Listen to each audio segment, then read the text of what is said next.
नमस्कार। Good news Bharat के YouTube channel में आप सभी दर्शकों का स्वागत है। मैं हूं संजीव कुमार शर्मा और आइए देखते हैं आजमगढ़ की कुछ खबरें फटाफट अंदाज में।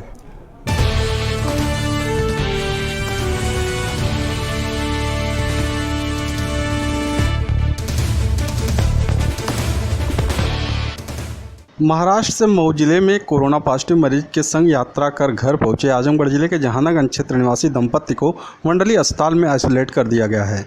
जांच के लिए सैंपल लेकर गोरखपुर मेडिकल कॉलेज भेज दिया गया है।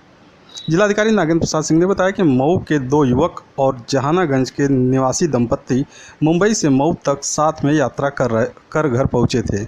जहानागंज के दंपत्ति को ग्रामीणों ने प्राथमिक विद्यालय में क्वारंटाइन कर दिया था। मऊ निवासी एक युवक मुंबई में जांच कराया था, जिसकी रिपोर्ट आने से पहले ही वह घर पहुंच गया।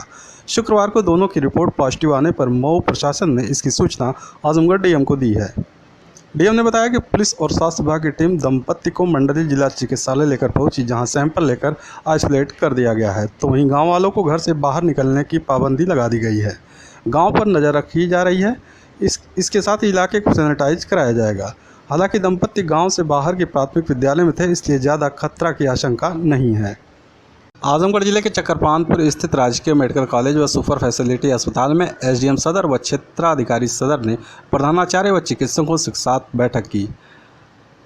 अस्पताल में बढ़ रही भीड़ को देखते हुए व्यवस्थाओं को बढ़ाने का खाका भी खींचा गया। बैठक में सीओ सदर मोहम्मद अकमल खान ने कहा कि प्रवासियों की भीड़ जांच कराने को उमड़ रही है। इससे निपटने के लिए हमारी तैयारी पूरी होनी चाहिए। जांच कराने आए लोगों को धूप में न खड़ा होना पड़े, इसके लिए उचित प्रबंध किए जाएंगे। शारीरिक दूरी बनाए रखने के लिए यथासंभव उपाय होंगे। उन्होंने कहा कि अब अस्पताल के मेन गेट से लेकर जाँच केंद्र तक 4 से 5 ग्रुप में पुलिस की तैनाती होगी। एक टोली लोगों को कतार में लगाने का काम करेगी, दूसरी टोली मरीजों को गेट के अंदर प्रवेश कराएगी, तीसरी टोली गेट के अंदर लोगों को शारीरिक दूरी बनाए रखते हुए कतारबद्ध करेगी, चौथी टोली जांच केंद्र के पास व्यवस्था को देखेगी। गैर प्रांतों से आजमगढ़ रोडवेज बस स्टेशन पर भारी संख्या में प्रवासी पहुंच रहे हैं। यहां पर प्रशासन को नाम, पता और ब्यौरा दर्ज कराने के लिए प्रवासियों को लाइन में घंटों खड़ा होना पड़ रहा है, लेकिन छांव की कोई व्यवस्था नहीं है। बता दें कि प्रवासियों को सही सूचना न मिलने पर भटकना पड़ रहा है। स्पेशल श्रमिक ट्रेनें चलने से गैर प्रांतों में फंसे प्रवासी ट्रेन पकड़कर चल दे रहे हैं। ट्रेन प्रवासियों को दूसरे जिले में छोड़ दे रही है। वहां से थर्मल स्कैनिंग करने के बाद बस से उनके ज़िले में भेज दिया जा रहा है। हर स्टेशन पर लाइन लगाकर थर्मल स्कैनिंग करानी पड़ रही है। कहीं छाँव की व्यवस्था मिल रही है तो कहीं घंटों धूप में खड़ा होना पड़ रहा है। कुछ ऐसा ही नज़ारा शुक्रवार को रोडवेज बस स्टेशन पर देखने को मिला, जहाँ बस से उतरने के बाद कुछ लोग जांच के लिए भटक रहे थे। महिला व छोटे छोटे बच्चे प्रशासन को अपना ब्यौरा दर्ज कराने के लिए घंटों धूप में खड़े थे। एसडीएम सदर रावेंद्र सिंह ने बताया कि छांव के लिए व्यवस्था सोची जा रही है। टेंट लगाने पर बसों को आने व जाने में परेशानी होगी।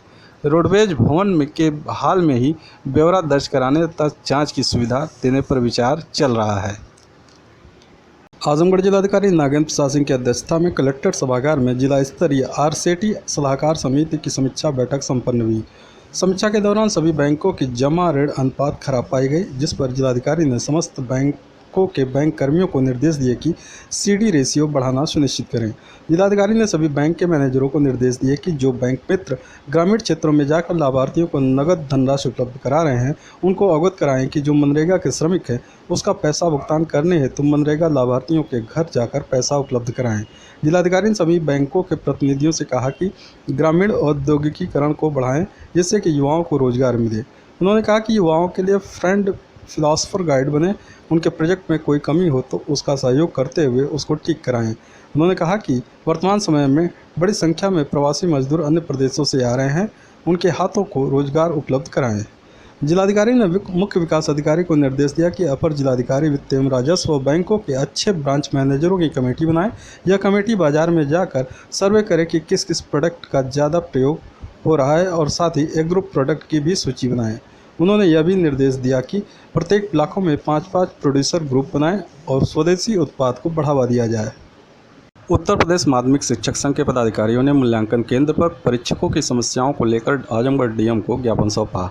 जिलाधिकारी कार्यालय पहुंचे माध्यमिक शिक्षक संघ के जिला मंत्री पंकज कुमार सिंह ने बताया कि जिले में 4 मूल्यांकन केंद्र बनाए गए हैं, जहां पर बोर्ड कापियों का मूल्यांकन कार्य चल रहा है। वहां दुर्व्यवस्थाएं हैं। न तो मूल्यांकन केंद्रों को सही तरीके से सैनिटाइज कराया जा रहा है और न ही केंद्र व्यवस्थापक द्वारा मूल्यांकन केंद्र के बाहर पानी और साबुन की व्यवस्था की गई है। परीक्षकों को मास्क और सैनिटाइजर भी उपलब्ध नहीं कराया जा रहा है। साथ ही संघ ने जिलाधिकारी से मांग किया है कि मूल्यांकन कार्य में कई ऐसे परीक्षक लगे हैं जो मुस्लिम समुदाय के हैं, जिनका त्यौहार आगामी दिनों में पड़ने वाला है। ऐसे में उनका भुगतान त्यौहार से पहले किया जाए। आगामी दिनों में पड़ने वाले ईद त्यौहार को लेकर आजमगढ़ शहर कोतवाली में एसपी के नेतृत्व में पीस कमेटी की बैठक का आयोजन किया गया। बैठक में शहर क्षेत्र के संभ्रांत लोगों के साथ ही मौलवी और धर्मगुरुओं ने भी भाग लिया। बैठक को संबोधित करते हुए एसपी प्रोफेसर त्रिवेणी सिंह ने बताया कि लॉकडाउन चल रहा है और आगामी दिनों में त्यौहार भी है। ऐसे में बाजारों में भीड़ बढ़ने की संभावना है। उन्होंने सभी लोगों से अपील किया कि लोग सोशल डिस्टेंसिंग का पालन करें। लॉकडाउन का उल्लंघन करने पर कार्रवाई की जाएगी। एसपी ने कहा कि शहर क्षेत्र में लॉकडाउन का सख्ती से पालन कराया जाएगा। उन्होंने कहा कि यदि कोई कार से जा रहा है तो ड्राइवर और एक आदमी को परमिशन है और बाइक पर सिर्फ एक ही आदमी बैठकर जाएगा। साथ ही उन्होंने त्यौहार को शांतिपूर्ण माहौल में लॉकडाउन का पालन करते हुए सकुशल संपन्न कराने की लोगों से अपील की। हमारे शहर क्षेत्र के सम्मानित लोग हैं, इनको इसलिए बुलाया गया था कि जो लॉकडाउन की स्थिति है इसकी समीक्षा की जाए और जो अनावश्यक रूप से, जैसे ये सुझाव आया कि अनावश्यक रूप से भी लोग निकल रहे हैं, उनके खिलाफ कार्रवाई की जाए। तो मैंने ये निर्देशित कर दिया है कि अगर कार है और उसका अगर परमिशन है तो एक ड्राइवर और 2 व्यक्ति कार में बैठेंगे और मोटरसाइकिल पे सिर्फ एक आदमी बैठेगा। पीछे बैठाने की किसी को इजाज़त नहीं है। और अनावश्यक रूप से अगर दुकानों पर भीड़ लगा रहे हैं और सोशल डिस्टेंसिंग का पालन नहीं कर रहे हैं तो उनके खिलाफ मुकदमे भी कायम होंगे, उनके खिलाफ हर तरह की कार्रवाई होगी। मिलते हैं एक छोटे से ब्रेक के बाद। आप देखते रहिए गुड न्यूज़ भारत।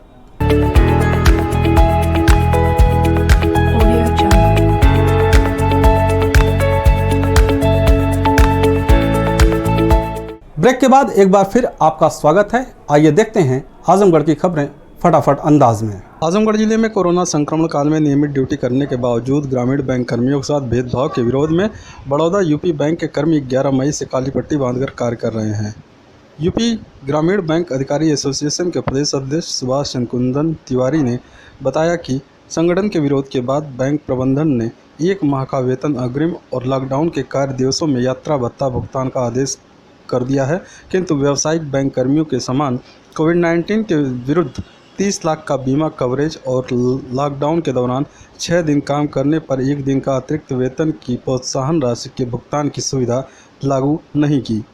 उन्होंने कहा कि पूर्ववर्ती काशी गोमती संयुक्त ग्रामीण बैंक और पूर्वांचल बैंक में मार्च 2020 तक मिल रही सुविधाओं में कमी कर दी गई है तथा संगठन की लगातार मांग किए जाने के बाद भी उन्हें पुनः लागू नहीं किया गया है, जिस कारण आंदोलन को जारी रखते हुए मई के अंतिम सप्ताह में प्रायोजक बैंक प्रबंधन को सामूहिक ज्ञापन दिया जाएगा तथा लॉकडाउन समाप्त होने पर बैंक प्रधान कार्यालय के समक्ष जून के पहले सप्ताह में धरना प्रदर्शन किया जाएगा।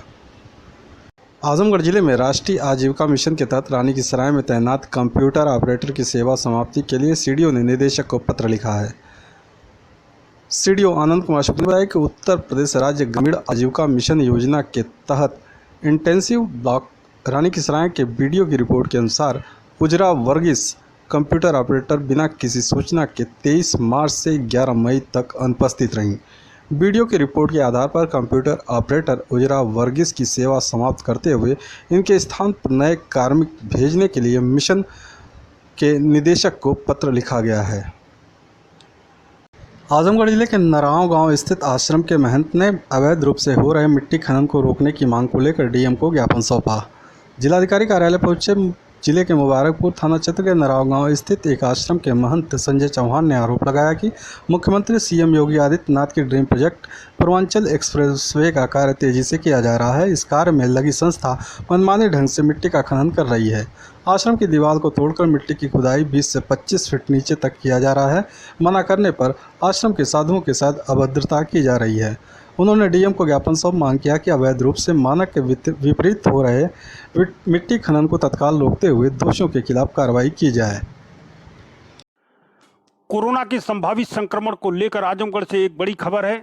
बीते बुधवार को महाराष्ट्र प्रांत के मुंबई महानगर से अपने गृह जनपद आजमगढ़ आए 2 संदिग्ध मरीजों में से एक व्यक्ति की आज लखनऊ में मौत हो गई। यह दोनों मरीज मुंबई से अलग अलग ट्रक से अपने गृह जनपद आजमगढ़ जिले के जहानागंज थाना क्षेत्र के सुंभी और नेतपुर गांव आए थे, जिन्हें कोरोना का संभावित लक्षण देखकर उन्हें मेडिकल कॉलेज में 14 मई को भर्ती कराया गया था। बुखार के साथ साथ इन्हें सांस में बढ़ती तकलीफ के चलते उनको गंभीर हालत देखकर उन्हें हायर सेंटर लखनऊ के बलरामपुर चिकित्सालय भेजा गया, जहां इलाज के दौरान उसमें से शुक्रवार यानी 15 मई को नेतपुर गांव के एक व्यक्ति की मौत हो गई। दूसरे व्यक्ति की हालत गंभीर है, जिसका इलाज अभी चल रहा है। हालांकि इन दोनों की जांच रिपोर्ट अभी नहीं आई है, लेकिन आशंका जताई जा रही है कि वह कोरोना वायरस से संक्रमित रहे होंगे। फिलहाल इनके दाह संस्कार पर जांच रिपोर्ट आने तक रोक लगा दी गई है। इस युवक की मौत की सूचना से पूरे इलाके में हड़कंप व्याप्त है। इस पूरे घटनाक्रम की पुष्टि आजमगढ़ के जिलाधिकारी ENP सिंह ने की है। सुनिए आप आजमगढ़ के जिलाधिकारी ENP सिंह की बात। 13 तारीख को 2 व्यक्ति ट्रक से आए थे और वो 13 की रात में आए। उनके अस्वस्थता की स्थिति में उनको 14 की सुबह राजकीय मेडिकल कॉलेज परीक्षण के लिए गए। उनकी स्थिति में गंभीर देखते हुए मेडिकल कॉलेज ने उनको दाखिल कर लिया और इसके बाद उपचार के बाद उनको हायर सेंटर रिफ़र किया गया। दोनों अलग अलग आए थे मुंबई से। एक व्यक्ति सुंभी के थे और एक व्यक्ति नेतुर गांव है जहानागंज का।